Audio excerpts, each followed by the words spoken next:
Assalamualaikum warahmatullahi wabarakatuh. Perkenalkan, nama saya Yunita.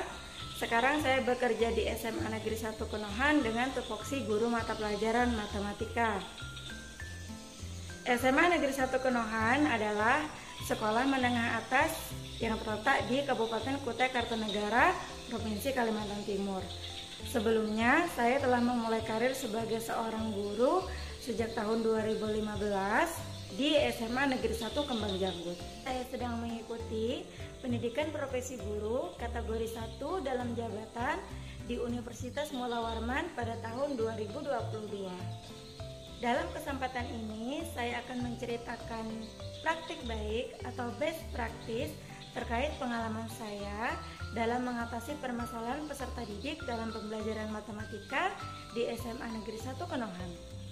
Adapun tujuan yang ingin dicapai dari aksi yang telah dilakukan yaitu meningkatkan motivasi belajar peserta didik pada pembelajaran matematika.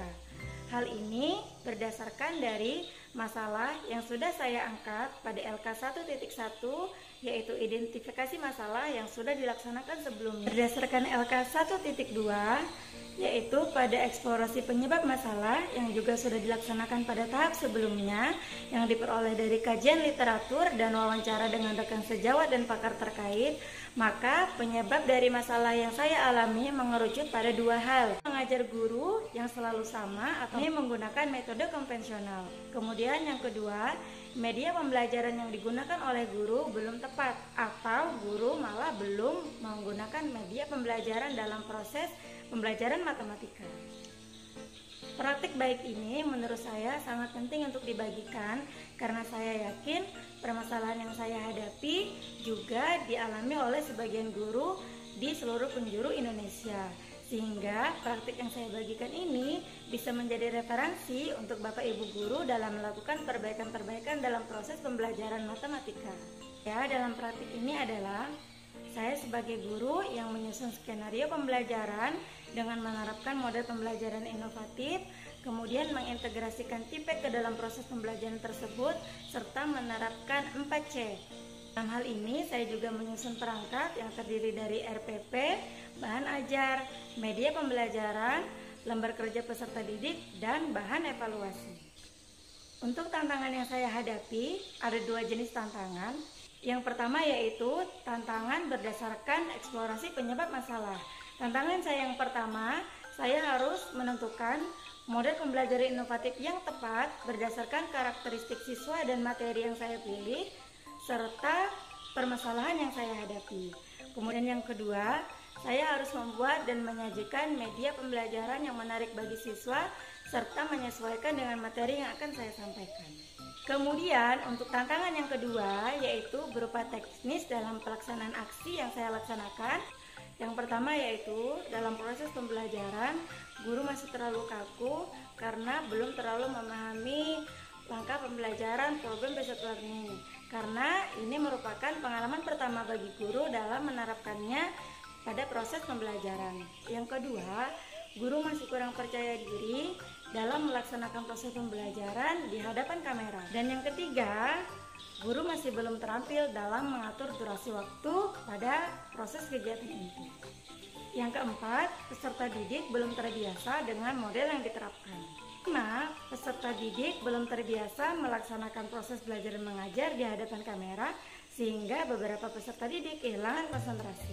Adapun langkah-langkah yang dilakukan guru untuk menghadapi tantangan yang ada. Yang pertama yaitu guru melakukan kajian literatur untuk menambah pengetahuan mengenai model-model pembelajaran inovatif yang dapat diterapkan untuk meningkatkan motivasi siswa. Yang kedua, guru mendiskusikan bersama rekan mahasiswa PPG mengenai model pembelajaran yang akan dipilih, serta meminta arahan dan bimbingan kepada dosen pembimbing dan guru pamong. Yang ketiga, guru membuat dan menyajikan media pembelajaran berupa PowerPoint dan video dengan tampilan yang menarik, serta mengangkat masalah sesuai dengan konteks lokal yang ada di Kecamatan Konohan. Yang keempat, guru berusaha memusatkan perhatian peserta didik dengan cara memberikan kuis atau tebak-tebakan berhadiah di tengah-tengah proses pembelajaran. Kemudian berikutnya, strategi yang digunakan oleh guru dalam pelaksanaan aksi. Strategi yang pertama yaitu guru memilih model pembelajaran problem based learning untuk dilaksanakan dalam proses pembelajaran. Kemudian yang kedua, guru membuat media pembelajaran berupa PowerPoint dan video dalam menyajikan masalah. Adapun yang terlibat dalam pelaksanaan aksi ini, yang pertama yaitu guru, dosen pembimbing, guru pamong, peserta didik, kepala sekolah SMA Negeri 1 Kenohan, dan rekan guru yang membantu saya menjadi kameramen. Adapun dampak dari aksi yang telah dilaksanakan, yang pertama, peserta didik menjadi lebih aktif dalam pembelajaran matematika. Kemudian yang kedua, peserta didik menjadi lebih bersemangat dalam proses pemecahan masalah yang ada pada LKPD. Ketiga, dalam pembelajaran dengan menggunakan problem based learning, peserta didik menjadi lebih percaya diri dalam mengkomunikasikan, berkolaborasi, kreatif, dan berpikir kritis dalam proses pemecahan masalah. Peserta didik juga jauh lebih bersemangat dalam mengikuti proses pembelajaran matematika. Untuk respon dari rekan guru serta peserta didik yang merasakan dampak dari pelaksanaan aksi ini bisa dilihat pada video berikut. Sebelum Ibu Yunita melakukan PBG, Ibu Yunita melakukan metode pembelajaran seperti kebanyakan guru, yaitu menjelaskan kemudian bertanya kepada para murid apakah para murid sudah paham tentang apa yang dijelaskan. Metode seperti itu sedikit membosankan dan saya sebagai murid terkadang merasa sedikit bosan dan merasa segan untuk bertanya. PPG Bu Yunita mengajar seperti biasanya, seru tapi sulit untuk antar siswa memahaminya karena metode pembelajarannya sangat biasa dan tidak terlalu seperti itu.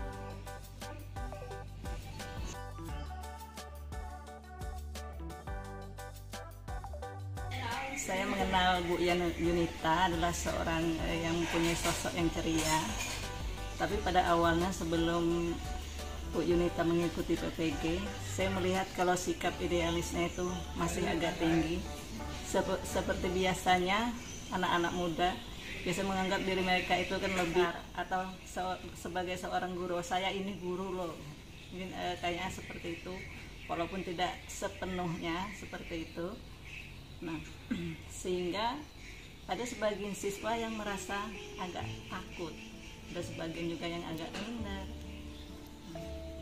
Kemudian pada saat sebelum mengikuti PPG, saya lihat dalam penampilannya dalam proses belajar mengajar itu Bu Yunita lebih banyak menggunakan metode ceramah, sehingga kalau full metode ceramah itu bisa dipastikan target atau yang ingin kita capai dalam proses pembelajaran itu hampir tidak semuanya bisa kita capai. Dan dari pembelajaran tersebut Bu Yunita tidak menggunakan LKPD.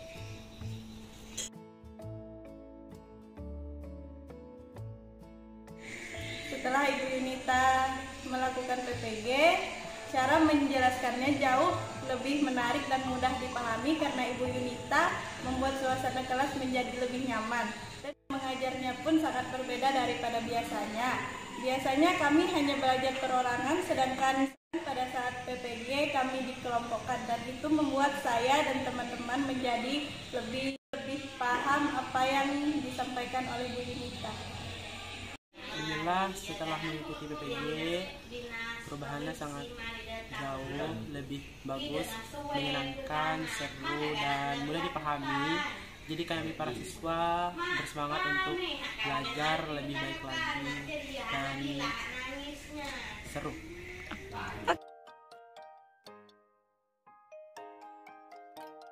Setelah mengikuti PPG, itu tampak banyak perubahan yang saya amati dari sikap beliau. Yang pertama karena memang dia ini adalah seorang guru yang ceria, dari jauh saya sudah melihat sekarang ini beliau lebih dulu menyapa siswanya kalau begitu sampai di sekolah, dan siswa sangat kelihatan antusias kalau sudah melihat Bu Yunita sampai. Jadi dari perubahan mengikuti PPG ini saya rasa sudah bisa dirasakan oleh peserta didik dari perubahan Bu Yunita saat ini. Dan lagi Bu Yunita sering sharing kepada saya tentang masalah-masalah yang biasa dihadapi di kelas, walaupun di luar ruang belajar. Dan sekarang sudah mulai menggunakan metode-metode inovatif dalam proses pembelajaran. Sehingga saya pernah mendengar kalau anak itu meminta Bu Yunita untuk melanjutkan proses pembelajaran yang menggunakan LKPD. Karena menurut para peserta didik, dengan lembar LKPD, maka pembelajaran akan mudah mereka laksanakan. Mungkin itu yang bisa saya sampaikan, gambaran perubahan Bu Yunita setelah mengikuti PPG.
Assalamualaikum warahmatullahi wabarakatuh. Perkenalkan, nama saya Yunita. Saya bekerja di SMA Negeri 1 Kenohan dengan tupoksi guru mata pelajaran matematika. Saat ini saya sedang menjalani pendidikan profesi guru dalam jabatan kategori 1 di Universitas Mula Warman tahun 2022. Berikut merupakan video rangkuman PPL Aksi 2 yang telah saya laksanakan pada tanggal 14 September 2022. Waalaikumsalam warahmatullahi wabarakatuh. Selamat pagi semua. Pagi. Gimana kabarnya? Baik. Sudah sarapan tadi ketika istirahat? Sudah. Alhamdulillah. Baiklah, sebelum kita memulai pembelajaran matematika pagi hari ini, silakan ketua kelas tadi izin berdoa dulu. Sebelum belajar, marilah kita berdoa menurut agama dan kepercayaan masing-masing. Berdoa dimulai.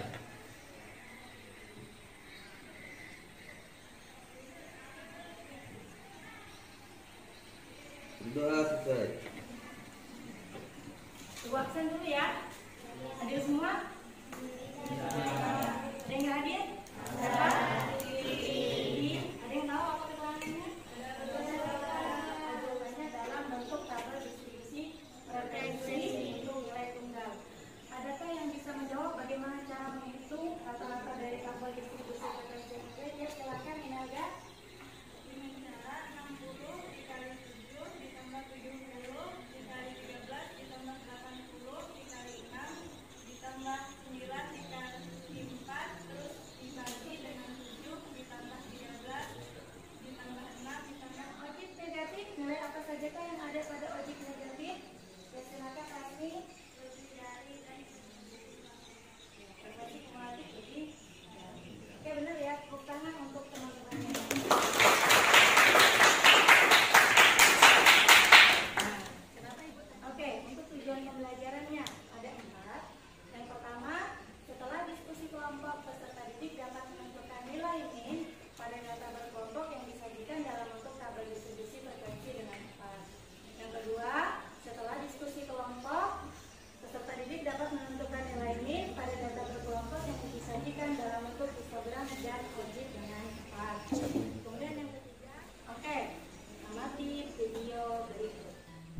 Aku, produk gula aren unggulan Desa Tuana Tuha, Kutai Kartanegara, diolah tradisional secara turun-temurun. Di salah satu desa, yakni Desa Tuana Tuha, Kecamatan Kenohan, Kabupaten Kutai Kartanegara, terdapat para pengusaha pengolah gula aren yang cukup mendapat perhatian dari pemerintah Provinsi Kalimantan Timur maupun pemerintah Kabupaten Kutai Kartanegara. Bahkan, Bupati Kutai Kartanegara, Edi Damansyah sendiri menyebutkan bahwa produk usaha gula aren tersebut dapat menjadi produk andalan di Desa Tuana Tuha. Masih ingatkah kamu dengan Pak Maman? Ya, benar. Pak Maman adalah produsen gula merah dari Desa Tuana Tuha yang menjadi tokoh pada masalah kita di pertemuan pertama. Berkat bantuan dari siswa-siswi kelas 12 MIPA SMA Negeri 1 Kenohan, Pak Maman akhirnya dapat menyajikan data mentahnya dalam bentuk yang lebih praktis dan efisien, seperti yang tampak pada gambar berikut. Untuk produksi selanjutnya, Pak Maman mempunyai target hasil produksi setiap harinya harus minimal rata-rata penjualan 60 hari di awal tahun 2022. Namun sayangnya, Pak Maman menghilangkan catatan data mentahnya. Nah, bisakah kamu membantu Pak Maman menentukan nilai rata-rata dari data yang ditampilkan dalam bentuk histogram?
Bagaimana caranya menentukan nilai rata-rata dari tabel distribusi frekuensi data berkelompok?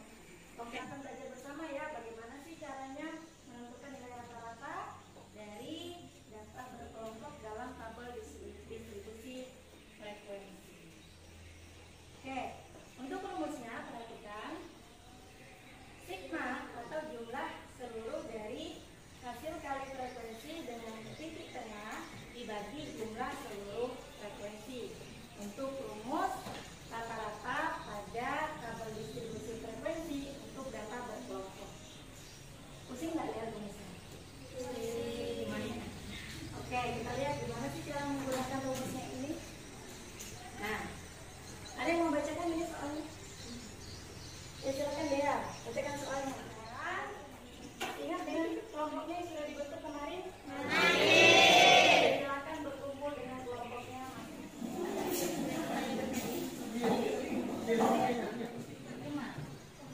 Oke, sudah paham dengan tugasnya? Nah, untuk permasalahan 2. Untuk permasalahan 2, apa tugasnya di situ? Ada yang bisa menjelaskan? Yang kami kerjakan adalah permasalahan 2, interval kelas, tepi kelas, berat kurang dari, frekuensi kumulatif kurang dari, frekuensi titik tengah, frekuensi kali titik tengah. Hasil kalinya ya, hasil kali dari frekuensi kali titik tengah.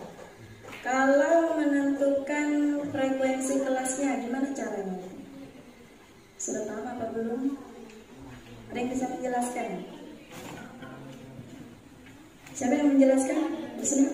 Atau Dekri?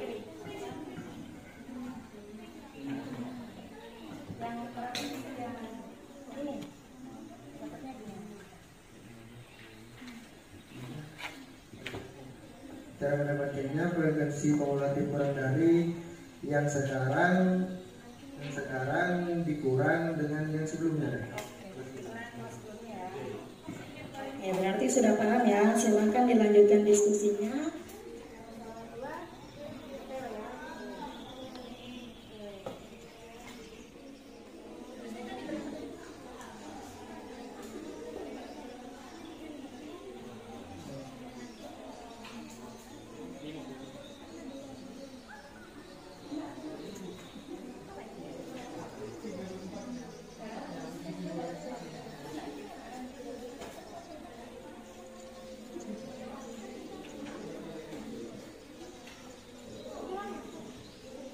Lagi ya, masih ke depan.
Program frekuensinya ada di masing-masing batangnya.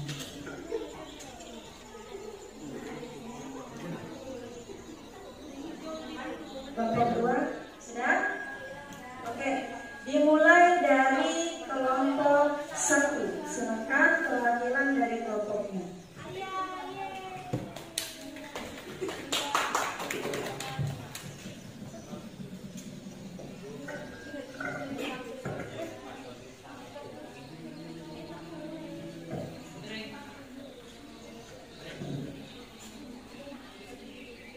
Assalamualaikum warahmatullahi wabarakatuh. Waalaikumsalam warahmatullahi wabarakatuh. Perkenalkan, nama saya Ade Hafidah dari kelompok 1 yang beranggota Dea Nuranisa, Nur Satria, Maharani, dan Siti. 31 sampai 35. Topik kelasnya 30.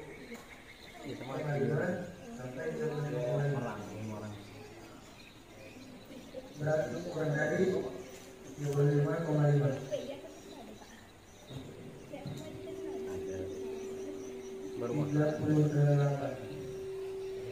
38 kurang kelas sebelumnya 23 sama dengan 15.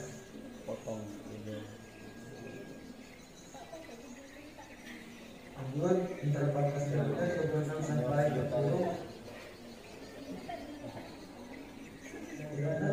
Objek negatif di atas adalah 57,33. Apakah pekerjaan kami sama dengan kalian? Sama. Apakah ada pertanyaan atau tanggapan? Ya. Baik. Sekian dari kami kelompok 5. Terima kasih. Wassalamualaikum warahmatullahi wabarakatuh.